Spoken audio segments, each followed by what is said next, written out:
നമസ്കാരം. പ്രധാന വാർത്തകൾ.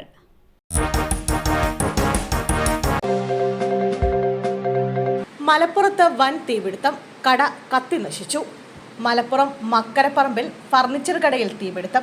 കോഴിക്കോട് പാലക്കാട് ദേശീയപാതയോരത്തെ കടയിലാണ് വൻ തീപിടുത്തമുണ്ടായത്.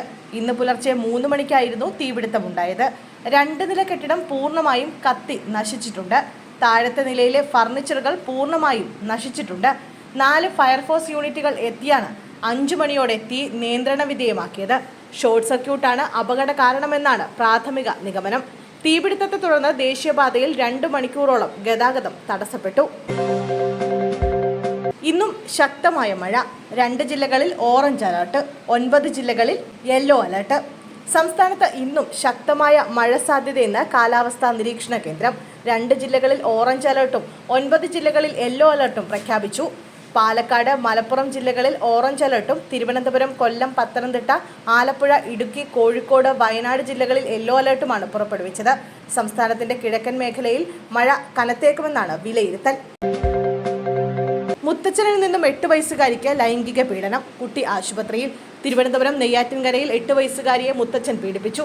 ബന്ധുവിന്റെ വിവാഹത്തിൽ പങ്കെടുക്കാനെത്തിയപ്പോഴാണ് കുട്ടി പീഡനത്തിന് ഇരയായത്. പ്രതിയെ അറസ്റ്റ് ചെയ്തു. അമിത രക്തസ്രാവത്തെ തുടർന്ന് നെയ്യാറ്റിൻകരയിലെ സ്വകാര്യ ആശുപത്രിയിലും തുടർന്ന് മെഡിക്കൽ കോളേജ് ആശുപത്രിയിലും കുട്ടിയെ പ്രവേശിപ്പിച്ചു. വിദേശ സന്ദർശനം കഴിഞ്ഞ മുഖ്യമന്ത്രിയും കുടുംബവും തിരിച്ചെത്തി. വിദേശ സന്ദർശനം കഴിഞ്ഞ് മുഖ്യമന്ത്രി പിണറായി വിജയനും കുടുംബവും തിരിച്ചെത്തി. ഇന്ന് പുലർച്ചെ 3:15 മുഖ്യമന്ത്രിയും കുടുംബവും തിരികെ എത്തിയത്.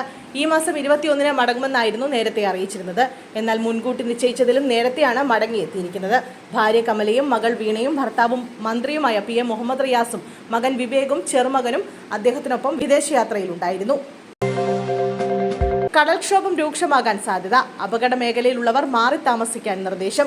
കേരള തീരത്ത് ഇന്ന് രാത്രി 11:30 വരെ 0.4 മുതൽ 1.2 മീറ്റർ വരെ ഉയർന്ന തിരമാലയ്ക്കും കടലാക്രമണത്തിനും സാധ്യതയുണ്ടെന്ന് ദേശീയ സമുദ്രസ്ഥിതി പഠന ഗവേഷണ കേന്ദ്രം അറിയിച്ചു.